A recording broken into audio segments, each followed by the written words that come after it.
Konawe, sebuah nama wilayah di Sulawesi Tenggara yang beberapa bulan lalu saya ke sana mendadak muncul jelas kembali di kepala saya.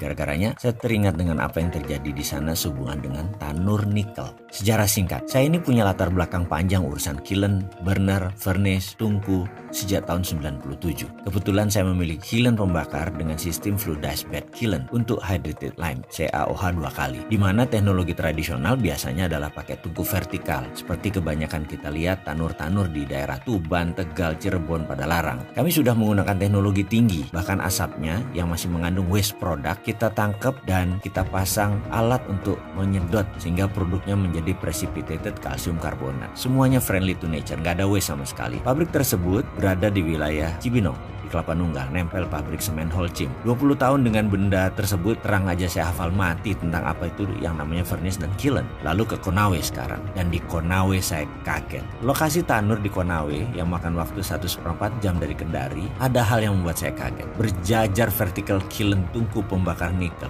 atau nickel smelter. Ada kali 50-an, tingginya rata-rata mungkin 18 meter, tinggi sekali. Asli saya kaget. Pertanyaan saya, mengapa pakai tanur furnace vertikal ya? Ini kan barang teknologi lama. Apa mungkin karena murah, atau karena cepat pengerjaannya, atau karena low teknologi, walaupun merusak lingkungan, gampang ngontrolnya. PLC, programmable logic controlnya kan sederhana, semuanya panel, tidak perlu komputer IT yang canggih. Itu dugaan saya sebelum saya masuk ke dalam lokasi pabrik tersebut. Saya akhirnya masuk ke dalam. Pertama saya melihat struktur besi terpasang di sana dan tungkunya. Saya menatap tajam semua struktur dan mulai Jawa Timuran saya keluar. Ancuk rek, makian saya keluar dalam hati nih ya. Bawaan saya waktu itu mau perang aja, rasanya wis arep tak tantang carok iki sing duwe. Asli gondong pol, saya bilang gitu. Asli saya ngamuk walaupun dalam hati. Bener deh, kalau ada celurit saya tak tantang iku orang asing sing wet dan tenan itu. Tapi saya masih tahan. Lalu saya berkunjung ke ruangan PLC room. Ya kelihatannya bagus dan baru, tapi saya tahu semua ini bungkusan tok. Ini barang bekas. Tahu kenapa saya gerendeng? Ini namanya ekspor debt atau mengekspor hutang, atau Indonesia mengimpor hutang. Di sono negara yang kita ambil, mereka yang mengekspor hutang.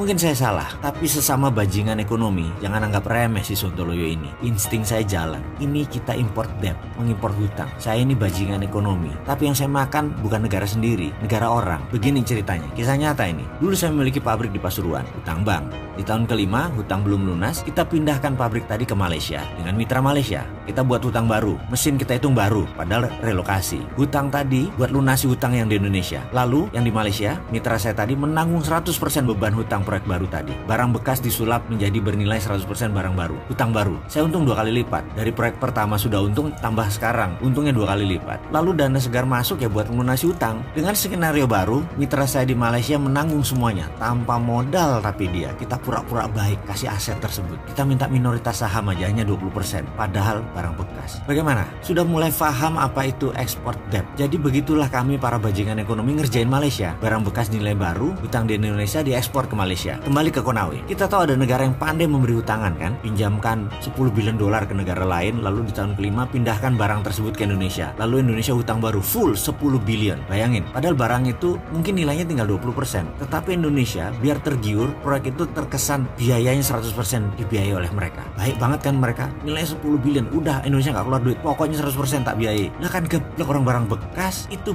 bisnis untung di muka mereka itu. 8 billion ditambah hutang mereka yang kemarin lunas. Ada lagi, bunga mereka 5%, lalu dikasih bunga ke kita 7%. Mereka untung dari bunganya 2%. Jadi untung dagangnya bolak-balik. Lah kan saya anco-ancoin itu proyek, digeblek-geblekin pejabat yang masukin investasi ini. Yang katanya memasukkan investasi billion dolar ke Sulawesi Tenggara. Gak ada tunainya, yang ada mesin dinaikkan 5 kali lipat, kita sudah nanggung 100% hutang, blek barang itu ditaruh. Kan yang nanggung Indonesia. Ancuk tenan lah. Saya tuh udah tensi saya tinggi kalau udah kayak gini. Tangan saya ngepal berapa kali dan dalam hati ngamuk gemuruh emosi. Saya melihat tumpukan limbah B3 di mana-mana, sisa pembakaran nikel, udara sesak debu pabrik. Lalu di mana untungnya buat masyarakat Indonesia, Le? Lalu yang mengantar saya berkata, "Bapak mau sekalian ke Morowali nggak, Pak? Hanya 5 jam kira-kira dari posisi sekarang." Saya menatap dia dan bertanya, "Berapa banyak tanur di sana?" Dijawab olehnya, "Ya lebih banyak, Pak, dari Konawe." Saya diem, cuman komentar anjrit, hanya itu aja yang keluar dari lidah saya. Walah Gusti, mudah-mudahan ini saya salah data. Maafkan kalau saya salah, nggih.